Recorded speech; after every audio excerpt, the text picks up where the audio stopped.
Bonsoir mesdames et messieurs et bienvenue à vous sur Pas de Budget News. Aujourd'hui nous allons parler d'un sujet qui fâche, la discrimination. Et nous allons envisager ce sujet dans le thème du sport. Jingle. Ouais, c'est rien, on n'a pas. Bon, c'est pas grave. Donc nous retrouvons notre envoyé spécial en Italie, Abou Jaki. Bonsoir Michel, et non, je ne suis pas en Italie. Je vois On ça. n'avait pas les moyens. Donc du coup, j'ai préparé quelques petits dossiers croustillants, ou moins. Donc, commençons par parler d'un ancien joueur de football, actuellement entraîneur du club des Girondins de Bordeaux, monsieur Willy Sagnol, qui a proféré il y a peu de temps des insanités racistes sur les joueurs africains. Donc je le cite, il aurait dit que l'avantage du joueur africain, c'est qu'il n'était pas cher quand on le prend, qu'il est prêt au combat et qu'on peut le qualifier de puissant sur le terrain. À cela, il a ajouté que le foot n'était pas que de la puissance, c'était aussi de la technique, de l'intelligence et de la discipline. Monsieur Willy Sagnol étant lui-même africain, ses propos sont légèrement déplacés. La famille du football français a tenté de secourir monsieur Willy Sagnol en déclarant qu'une interprétation malveillante des propos de Willy avait été faite. On cherche encore l'interprétation bienveillante. Mais n'aurait-il pas dû être inculpé?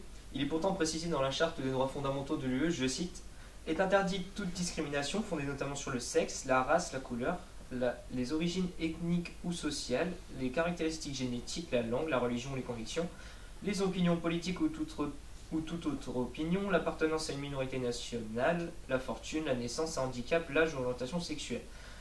On a fini. Malheureusement, dans le sport censé être représentatif de la coopération, moteur de l'ambition et berceau de l'égalité et du respect, est infecté par toutes les formes de discrimination. Jingle. Merci Jackie. Les chiffres du chômage maintenant qui sont grimpés en flèche ce matin, on annonce une hausse de 75%. C'est du jamais vu en France, ni même dans le monde d'ailleurs. On écoute tout de suite le président de la République qui a réagi à ces propos ce matin. Sauf qu'on ne peut pas l'écouter, Michel, pardon. On ne peut pas l'écouter, on n'a pas de télé et puis on n'avait pas les moyens de l'interviewer. Donc tu vas devoir le citer. On va le citer alors. Donc, monsieur le président de la République, je cite, les chiffres du chômage ont peut-être augmenté, mais laissez-moi le temps, je vais inverser la tendance. On se demande combien de temps il va falloir l'y laisser. Jingle. Passons maintenant à notre deuxième thème. Parlons maintenant de l'antisémitisme. Et en Italie, dans le calcio, les actes de discriminatoires sont courants et malgré les sanctions, le football italien est très souvent le théâtre de xénophobie. On se souvient qu'en 1998, durant un match opposant une équipe italienne à une équipe composée majoritairement de joueurs juifs, le virage nord du stade du Lazio avait affiché deux grandes banderoles déclarant « Auschwitz est votre patrie, les fours sont vos maisons, rentrez chez vous ». Ces propos injurieux avaient mené à la suspension de la rencontre. Merci Jackie pour ce sujet captivant. Je ne citerai pas une seconde fois la charte de l'UE. Jingle. Merci Jackie.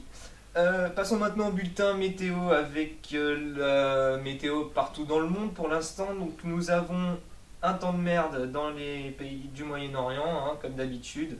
Comme quoi Dieu prend parti pris.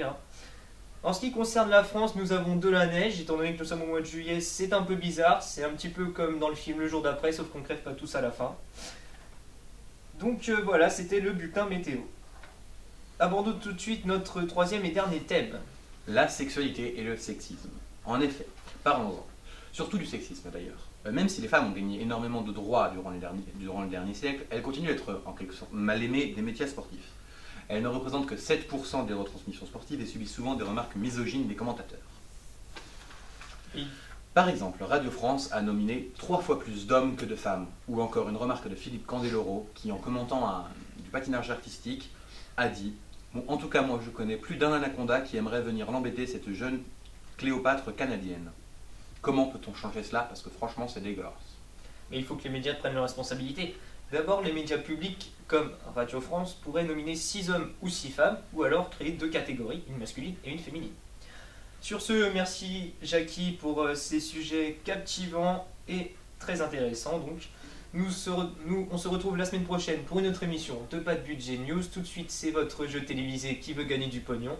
Bonne soirée, chers amis, à très bientôt. Pour le générique, c'est là.